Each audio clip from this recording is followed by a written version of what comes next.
అందరికీ నమస్కారం. హిందూ సాంప్రదాయంలో పూజలు, వ్రతాలు ఒక భాగం. ముఖ్యంగా శ్రావణ మాసం నుంచి మాఘమాసం వరకు ఎన్నో పూజలు, వ్రతాలు, నోములు చేసుకుంటూ ఉంటాం. ఈ క్రమంలో శ్రీ మహావిష్ణువుకు ప్రీతికరమైన పవిత్రమైన మార్గశిర మాసంలో విశేషంగా చేసుకునే మార్గశిర లక్ష్మీవారం వ్రతం లేదా మార్గశిర గురువార వ్రతం ఎంతో విశిష్టమైనది. ఈ మాసంలో వచ్చే ప్రతి గురువారం లక్ష్మీ వ్రతం చేస్తే లక్ష్మీ కటాక్షం లభిస్తుందని పండితులు చెబుతున్నారు. అంతేకాకుండా ఈ మార్గశిర మాసంలో భక్తి శ్రద్ధలతో లక్ష్మీదేవిని పూజించిన వారికి జీవితంలో రుణబాధలు, దారిద్ర బాధలు ఉండవట. లక్ష్మీ కటాక్షం కలుగుతుందట. మార్గశిర మాసంలో వచ్చే గురువారం లేదా లక్ష్మీవారం రోజు చేసే లక్ష్మీ పూజను మార్గశిర లక్ష్మీవార వ్రతం అని కూడా అంటారు. ఏడాదికి ఒకసారి వచ్చే మార్గశిర మాసం రోజు ఈ లక్ష్మీ పూజను ఆచరించడం శ్రేష్టమైనది. ఈ గురువార వ్రతం లక్ష్మీదేవికి చాలా ఇష్టమైనదని పరాశర మహర్షి నారదుడికి తెలిపారు. ఈ మార్గశిర మాసంలో లక్ష్మీ పూజ వ్రతం ఆచరించడం వల్ల కష్టాలు తొలగి సిరి సంపదలు, శ్రేయస్సు మరియు ఆరోగ్యం కలుగుతాయని విశ్వాసం. ఈ క్రమంలో మార్గశిర లక్ష్మీవార వ్రతం కథను గురించి మనం ఇప్పుడు తెలుసుకుందాం.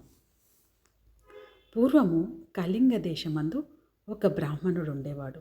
అతనికి సుశీల అని ఒక కూతురు కలదు. ఆమెకు చిన్నతనంలోనే తల్లి చనిపోయినందున సవతి తల్లి దగ్గరే పెరిగేది.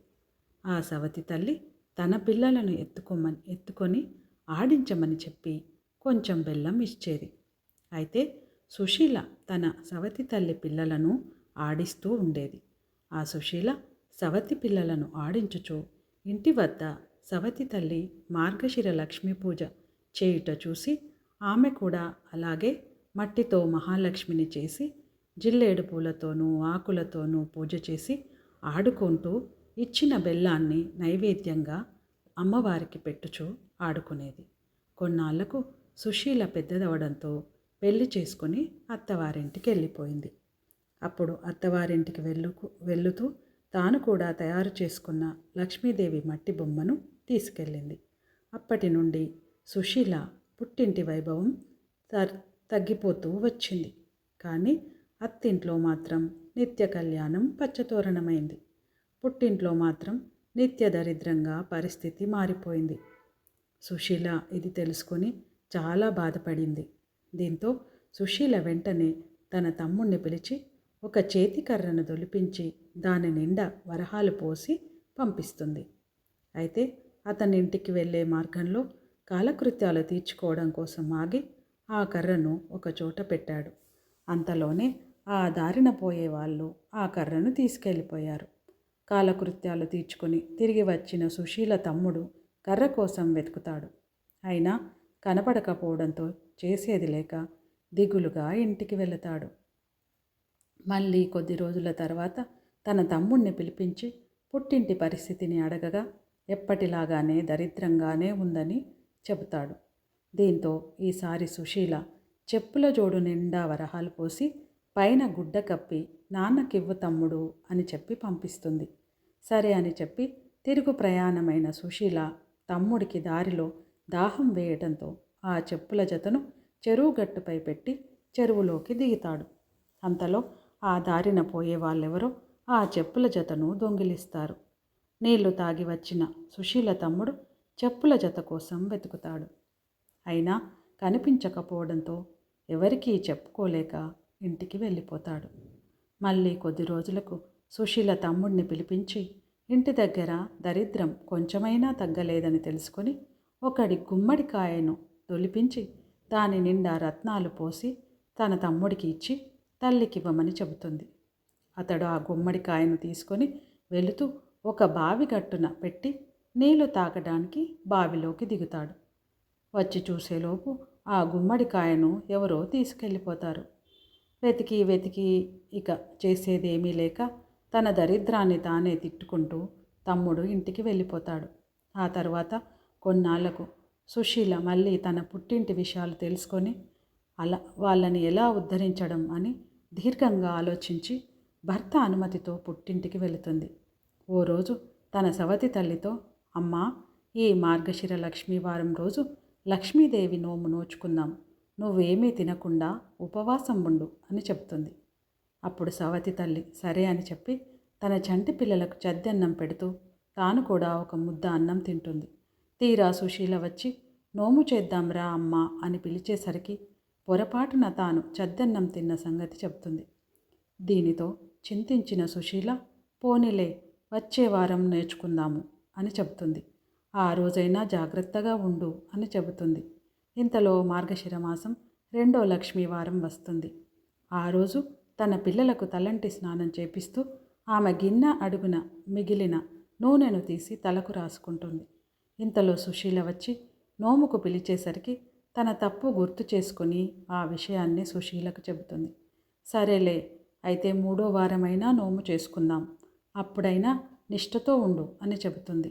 అలాగే అని చెప్పి 3వ మార్గశిర లక్ష్మీవారం రోజు ఆమె తన పిల్లలకు తల దువ్వుతూ తాను కూడా తల దువ్వేసుకుంటుంది.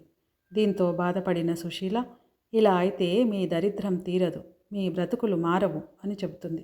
ఇక మార్గశిర మాసం 4వ గురువారం రోజు ఉదయమే సవతి తల్లిని ఒక గోతిలో కూర్చొనబెట్టి పైన బల్లలు పరిచి తానే ఇంటి పనులన్నీ చేయసాగింది. ఇంతలో పిల్లలు వచ్చి గోతి మీద ఉన్న బల్లలపై కూర్చొని అరటి పండ్లు తిని ఆ తొక్కలను చెక్కల సందులోంచి ఆ గోతులోకి వేస్తారు. అప్పటికి ఆకలితో నకనకలాడుతున్న సవతి తల్లి ఆ తొక్కలే అమృతపు ముక్కల్లా భావించి తినేస్తుంది. ఇంతలో సుశీల లక్ష్మీదేవి నోముకు పిలవగానే అరటి తొక్కల్ని తిన్న సంగతి చెబుతుంది ఆ సవతి తల్లి. బాగా బాధపడిన సుశీల నిజం చెబుతున్న కారణంగా సవతి తల్లిని ఏమీ అనలేకపోయింది. కానీ పుట్టింటి దరిద్రం పోగొట్టాలంటే తాను మరొక జన్మ ఎత్తాలేమో అని దుఃఖిస్తుంది. అయినా ధైర్యం చేసి, అమ్మా, నీ అదృష్టం కొద్దీ ఈ ఏడాది మార్గశిర మాసంలో 5 లక్ష్మీవారాలు వచ్చాయి.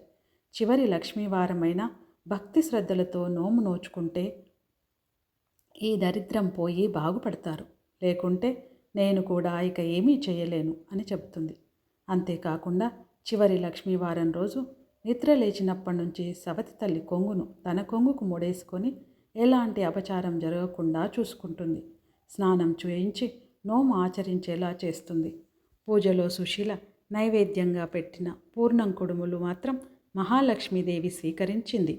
ఈ విషయాన్ని గమనించిన సుశీల మహాలక్ష్మీదేవికి ఆ నివేదన ఎందుకు నిరాకరించావు తల్లి అని అడుగుతుంది.